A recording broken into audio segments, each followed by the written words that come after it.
Hello everybody and welcome back to the Dovetail box series. In the previous video we got the profile for the plinth cut and now we're going to begin mitering it. Let's get going.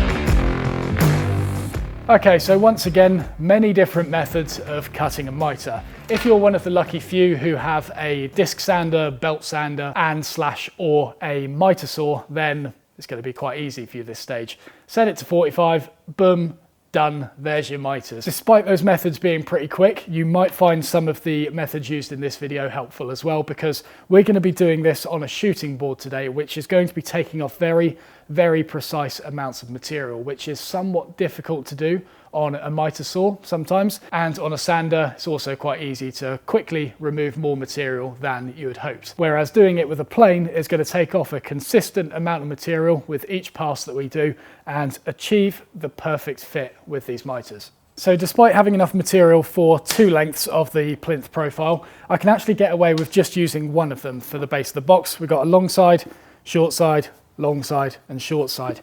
So this is beneficial because not only does it require less material, even though I've already cut that profile, but never mind, but it also means that I can make this continuous grain running around each of the mitres, which is a very subtle detail. I guarantee you, no one who looks at this box will notice the fact that there is continuous grain around each of the corners, but it's a little gift for you. It's something that you will notice every time you pick up the box, and it's just a nice thing to have. That's all it is. So I'm going to begin by renumbering the sides of the box, going from 1 to 4. And then we're going to be cutting this plinth to the relevant sizes and also numbering those to match the side that we've cut it perfectly to. Now with this whole continuous grain thing, when it's wrapped around an object, there's obviously going to be a join where this corner joins this corner. And preferably we want that to be on one of the back faces of the box as opposed to on one of the front corners. So we're going to start by measuring out from the back of the box on this side. And when you rough cut these to size, remember that you need to fit a mitre on the edge of this material. You can't cut it to size to the exact width/length of the box because then you've got no room to put that mitre on. So leave some material to cut back. If you want to measure it really accurately, the amount of material you need to leave overhanging is the same as the width of this front lip. So I think in this case it's about 8mm or so. So that needs to stick out 8mm, and then that will take the mitre right up to this corner. I'm going to leave a little bit more just to be safe, and then do the same on the opposite corner. Roll the box around, shift it up, so once again you've got a little bit of material to play with, so when it's cut along this line you can still fit a mitre in, and then mark the excess on the other side. And we'll keep doing that until we use up all this material, and then I'll make sure this plinth is numbered with the corresponding side as well. So that was 4, I've just done 1, this will be 2 and 3. So then 1, which is the front face, is then going to have this corner folded around and this corner folded around, and therefore we'll get the nice continuous grain on those 3 front faces. So then we will get these cut to size.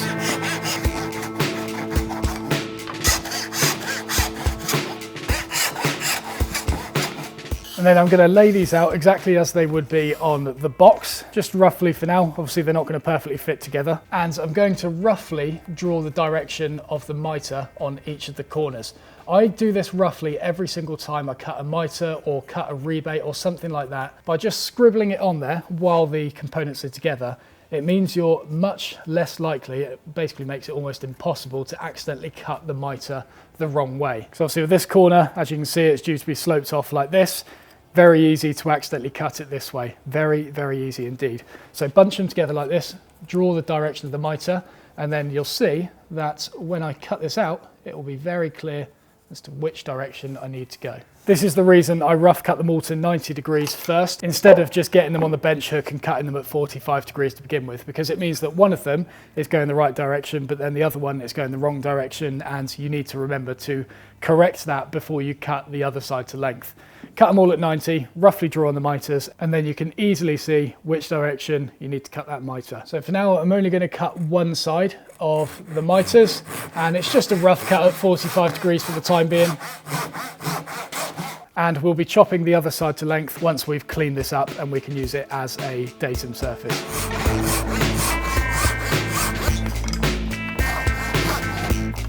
And so now with one side of all the plinths rough cut to 45 degrees, we can now begin thinking about planing these down to create our perfect 45 degrees datum surface to measure the opposite side. Now, in order to measure and create this perfect 45 degree angle, we're going to need to make a 1-to-1 ratio in exactly the same way we would construct a 1-to-8 or 1-to-6 ratio for a dovetail. A 1-to-1 ratio will give you a perfect 45 degree angle. This is how you do it. Firstly, get a nice flat surface to work on with a perfectly straight edge on it, and just put a mark somewhere on that edge. Now, I'm going to do this in pencil today, but realistically, if you want this to be as accurate as possible, do it with a knife. You'll get a much more precise line. If you need to do it with the pencil, make sure it's very sharp. So with that initial line, you then measure across, let's say 100 millimeters, and put a second mark there and square that up. And then all you need to do is measure 100 millimeters up that line, give yourself a little mark there, and then join up that mark with the initial line that you drew. There you go, that is going to give you a perfect 45 degree angle. As I said, I've done this with a nice thick pencil line so you guys can see what's going on, but I'm going to redo this with a knife, and then that's going to give me a much more precise measurement to work from.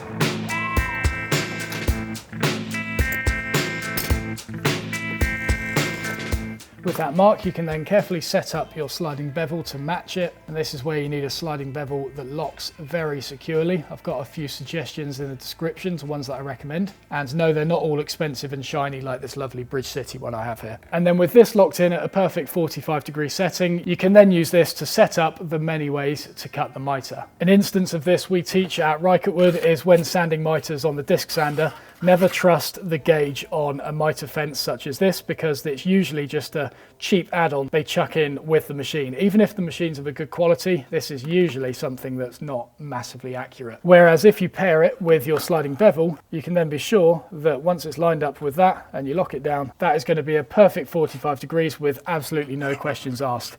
And if I look at this, oh whoopee-doo, how about that? Upon locking this fence, you can actually see that that is locking at about 46 degrees as opposed to the 45 that I've just dialed in using the sliding bevel. Don't trust these things. Use geometry and your sliding bevel. So in order to refine the mitres, we're going to be using a mitre shooting board. Now, don't worry too much if you don't have a mitre shooting board, let alone a shooting board for that matter. You can bash one of these together just using a flat bit of material. This is a bit of plywood that I've rough cut a 45 degree angle on. Rough cut, don't worry, it doesn't need to be accurate.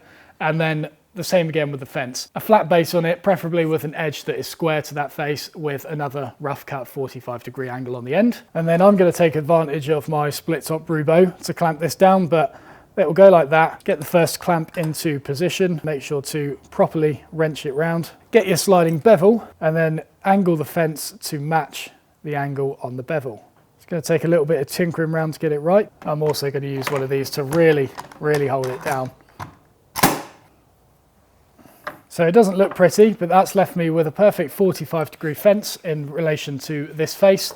And then I've just got to plane down the sort of overhanging material of this fence using a nice sharp plane. Basically keep planing it down until it stops cutting.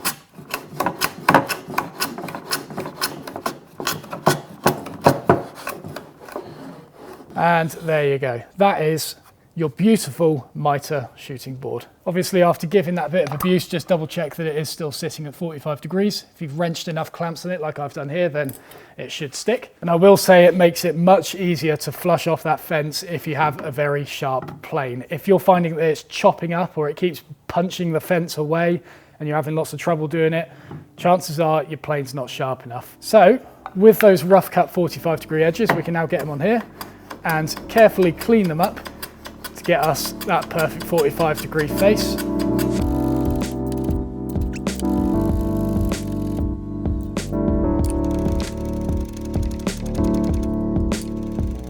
So although none of the mitres will perfectly match up at this point because you've been cutting them all on the left or all on the right hand side of the plinth, you can test your progress just by putting one of them underneath the box and then invert the other one.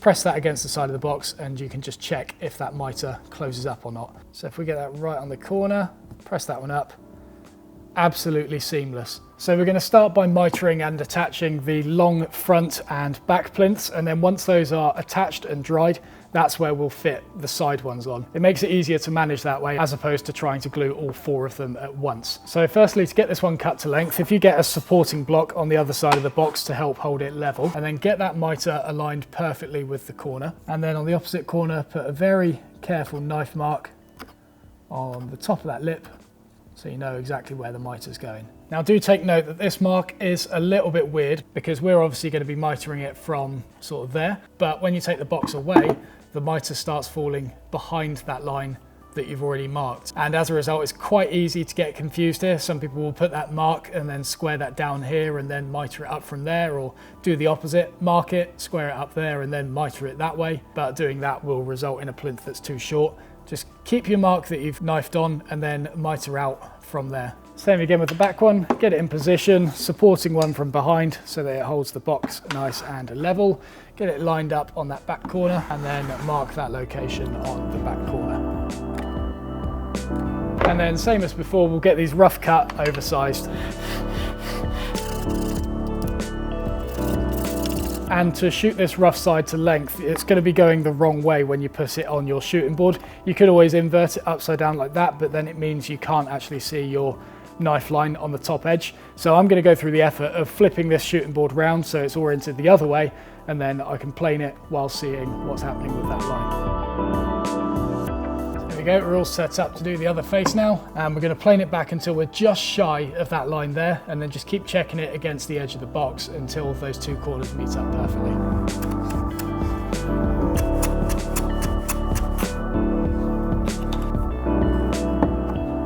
Now if you're approaching the knife line and you're struggling to see if it's actually hitting the corners perfectly, because it does take quite a good eye to notice these things, what you can do is use one of your other mitres that will now fit perfectly on the corners. Get that aligned so there's no gaps around the bottom of the plinth or on the mitre, and then check the opposite corner and it will make it a lot more apparent if you need to remove material. So when I did this by eye just now, it looks like it was pretty well lined up, but actually there's still about 0.5 millimetre to come off this.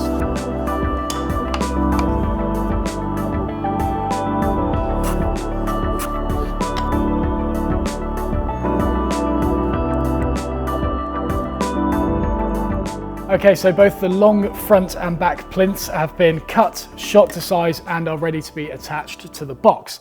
Before doing so, I'm going to give the outside a quick clean up with sandpaper, because once this is attached, it's going to be difficult to get access to that internal corner. And if I start scrubbing away with sandpaper in there, it might start damaging the plinth. So if I clean that up now, it will make things a lot easier. There isn't a lot of cleanup needed on the outside of this box, so it's not like I'm going to sand it down to an extent where I'm going to need to replane these. I mean, even if I do, the shooting board is still set up, so one quick skim will be all it needs. But the outside is going to be cleaned up first, and then we'll start thinking about attaching the plinth at last. So I'm only going to sand this up to about 180 grit for the same reasons as previously mentioned. There's no point in taking it up to 240 for now, because it's just going to get grubby between sanding it now and applying the first layer of finish. So 180 all over, and then once I've got to the point of finishing, I'll do a quick buzz over of 240 grit to get rid of any grubby bits and just have a general cleanup just before applying the first layer of finish. So 180 grit for now.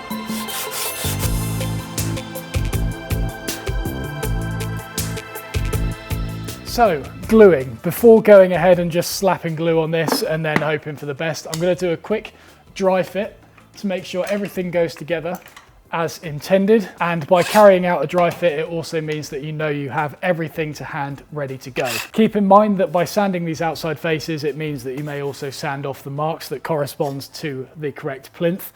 I transferred the marks to the bottom of the box before sanding them off, so I know exactly where things are meant to be. So I reckon 3 clamps should be all we need to do this.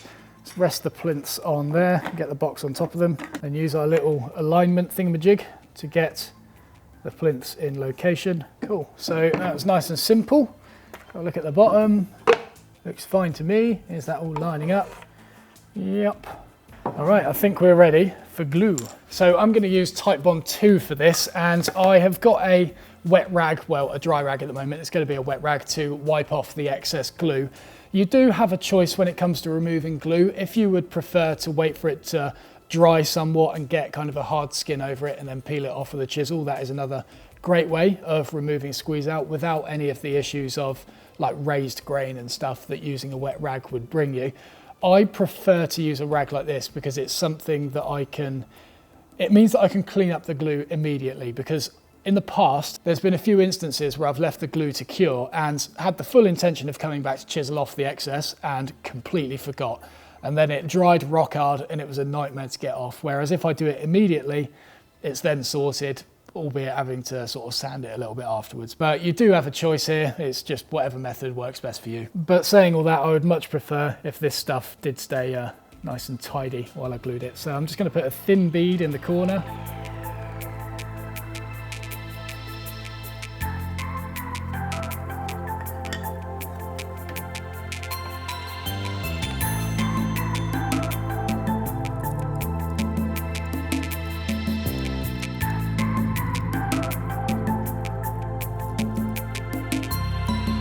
Okay, there we go. So that is the front and back plinths attached. Little tip for you while you're cleaning out squeeze out is wet the rag and then wrap that around a 6-inch ruler, because it's thin. It's able to get in between these clamps. You can actually kind of flex it a bit if you need to get into some hard to reach areas. Very useful way of cleaning out squeeze out. But to be honest with that, there wasn't a whole lot of squeeze out. I was quite careful with how much glue was applied, and yeah, there was barely anything to clean up whatsoever, and the remnants will be very easy to get rid of. So while that's gluing, we can actually work on the two shorter mitres as well, because we have full access to these corners. They've all been sanded, nothing stopping us from planing them now, is there? So to be honest, fitting the short plinth between those two long plinths is pretty self-explanatory. Rough cut that side, keep planing it down until it fits perfectly between the two long plinths that are poking out the side of the box. There's not a lot to it, and as a result, I'm probably just going to time lapse the majority of it. But before I go ahead with that, there is one thing that I'd like to share with you, which is a great way to fix a mitre that you've accidentally cut slightly too short. If I draw just a generic mitre on here, well, sorry, a double-ended mitre sort of thing, and let's say this needs to fit around a box. So that would be lined up with this corner here. But when you cut the mitre for the opposite face, you accidentally cut it a little bit too short. So you can see that this corner's in line. This one, however, is in line with that edge. What you can do with this is simply plane the inside face of the mitre, and therefore by doing so, let's say you take it back that far and rub out all this real quick. Simply by planing back that mitre, that one still a little bit shy, but this one, which was previously flush, is now overhanging the edge of that material, and you can shift it up. And actually it's a technique that not a lot of people think of, despite how simple that is. You know, that distance is quite obviously shorter than, let's say, that distance halfway up the mitre. By planing the inside face and bringing it up to that level consistently along means that you basically extend the distance between the two mitres. Yes, you are making that component slightly thinner, but you'll be surprised how much distance you can make up by simply taking a few shavings of that inside face. It does extend the mitres by quite a considerable amount. However, with this, it shouldn't really be an issue. We've got 3 points of contact for this mitre to land in, and just by taking one skim, checking it, a skim, and then checking it, we should be able to achieve a superior fit here with not a lot of effort. Okay, well, the memory card ended up dying halfway through that time lapse, but there wasn't anything notable happening in there. As you can see, we've got a lovely fit in there, absolutely no gaps in either of the mitres. And yeah, that's pretty much ready to be clamped now. So we'll do a quick dry fit.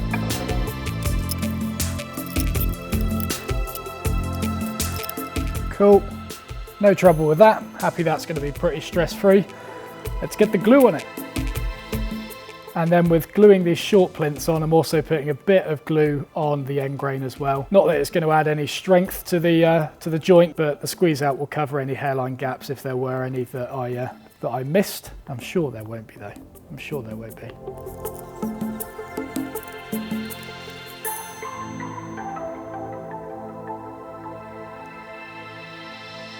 Right, and there you go, guys. That is how you mitre and attach the plinth of the box.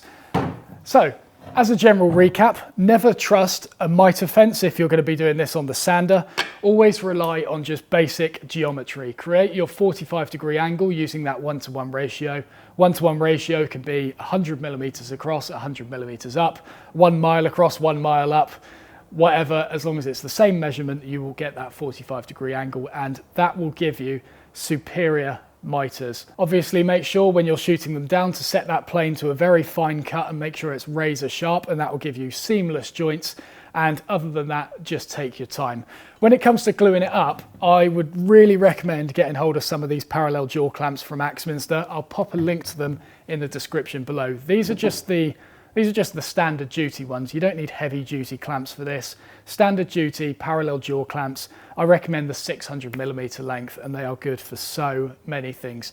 I mean, to be honest, if you've watched enough of my videos by this point, you'll know that I rarely use any other clamps other than these things. So there's a link to those in the description below. I will say that that is an affiliate link, so if you want to support the channel, you can buy the clamps through that link at no extra cost to you, and I will get a little commission from it. Completely up to you, little recommendation from me there, but other than that, you're now ready to move on to the next lesson, which you can do so by clicking the link below, and if you haven't already, please press the subscribe button to the left-hand side of the video. I'll see you in the next one.